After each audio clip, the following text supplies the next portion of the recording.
তাই হিসাব তো এখন এমপি হইয়া যাইতেছি গিয়া তাদের আর সহ্য হয় না। বিভিন্ন ভাবে মিথ্যা প্রচারণা চালাচ্ছে, বিভিন্ন ভাবে ওনাকে সুদের তম্মত দিয়ে প্রচারণা দিচ্ছে। যিনিকে 1 বছর আগে গিয়েও আমরা পাইনি, উনি আজকে আমাদের অত্যন্ত কাছে। আমি মনে করবো উনি এমন একজন ব্যক্তি, সারা বাংলাদেশের আহলে সুন্নাত ওয়াল জামাতের সাংগঠনিক সম্পাদক এবং উনি সুন্নিয়তের একজন আইডল। উনাকে আমরা অতি সহজে, আমাদের ভাগ্য বলা উনি আসেন নাই, আমরা আনছি উনাকে আমাদের জাতীয় নেতৃবৃন্দের সাথে যোগাযোগ করে। আমাদের মহাজুট, সুন্নি মহাজুট আমাদের কাছে উনাকে দিয়েছেন, আমরা উনাকে পেয়েছি। অনেক আমরা মনে করি যে উনার বাড়ি তো ব্রাহ্মণবাড়িয়া, উনি কেন এখানে আসছেন? আমি বলবো জাতীয় সংসদ নির্বাচন করতে বাংলাদেশের কোনো আসন লাগে না, বাংলাদেশের নাগরিক হতে হলে হয়। এবং আজকে অন্যান্য দলের প্রার্থী 5টি আসন, অতীতে 5টি আসন নিয়ে নির্বাচন করেছেন, এখন আমার মনে হয় 3টি আসন নিয়ে অনেকে নির্বাচন করেন। অনেকের বাড়ি আমাদের মৌলভীবাজার কুলাউড়া, উনি ঢাকায় গিয়ে নির্বাচন করেন। উনার জন্য কোনো কুৎসার ঘটনা করা হয়নি, উনার জন্য কোনো সমস্যা হয়নি। কিন্তু গিয়াসউদ্দিন আত্মাইরি কেন ব্রাহ্মণবাড়িয়াতে কেন চুনারগড় মাদরপুর আসছে, সেই এমন লাগা লাগছে, এমন জ্বালা লাগছে। তাই হিসাব তো এখন এমপি হইয়া যাইতেছি গিয়া তাদের আর সহ্য হয় না। বিভিন্ন ভাবে মিথ্যা প্রচারণা চালাচ্ছে, বিভিন্ন ভাবে ওনাকে সুদের তম্মত দিয়ে প্রচারণা দিচ্ছে, উনাকে বিভিন্ন ভাবে মানুষে হ্যাঁ প্রতিপন্ন করতেছে। আমি বলবো আপনারা যারা উপস্থিত আছেন, আপনারা যারা যুবক, আপনারা যারা এলাকার মুরব্বী, আপনারা এলাকাবাসী, এটা হচ্ছে 1 নং গাজীপুর ইউনিয়নের নদীর পূর্বাঞ্চলে 3টি ওয়ার্ড রয়েছে। এটার মধ্যে একটি রেমাবাগান পাহাড় সহ রয়েছে। আপনারা যারা উপস্থিত আছেন, আমি আপনাদের অনেককে চিনি, আমার এই এলাকাতে অনেক আত্মীয় স্বজন আসা যাওয়া আছে।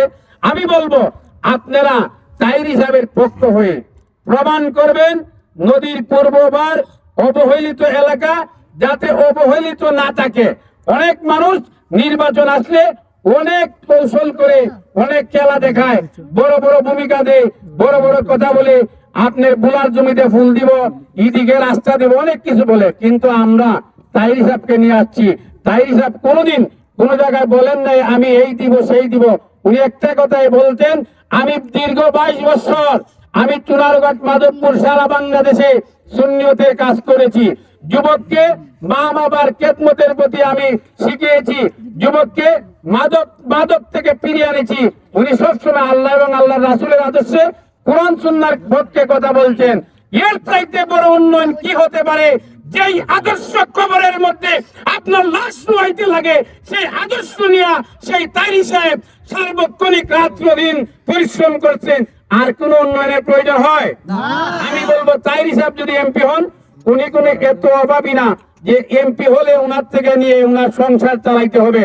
উনি যদি একদিনে একটা মাহফিল করেন, 1 মাসের খানির খরচ হইয়া জায়গা, আমরা রাত টাইমে দেওয়ান লাগতো না। আমি উনি যেহেতু আসছেন, আমি বলবো উনি যেহেতু একজন আলেম, একজন শিক্ষিত এবং একজন ভাইরাল, সারা বাংলাদেশ ওনার দিকে তাকিয়ে রয়েছে। বিশ্বের বিভিন্ন রাষ্ট্র থেকে মানুষ, কালকে কয়েকজন আমাদের কাছে বলল যে বিদেশ থেকে ফোন দিয়ে বলছে তাইরি সাহেবকে ভোট দেওয়ার জন্য। খাওয়া করে গিয়া তোয়াব করে খান দে তাইরি সাহেবকে ভোট দেন। মদিনা শরীফ গিয়া বলে ইয়া রাসূলুল্লাহ নবীজির উসিলায় তাইরি সাহেবকে ফাঁস করাই দেন। এটা একটা রহমত না? আমরা এমন একটা মানুষ পাইছি, আজ থেকে তাই না আমরা থেকে আড়াইতাম। আমি বলবো আমি কেউ কটাক্ষ করব না, কেউ বিরুদ্ধে করব না।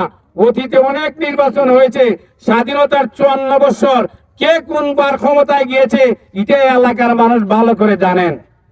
কে কোনবারই আসলে ক্ষমতায় গিয়েছে, আজকে কেন, আজকে যদি মিথ্যা প্ররোচনা দিয়ে, আজকে তম্মত দিয়ে, আজকে বই দেখিয়ে আপনি ক্ষমতা নেবেন না।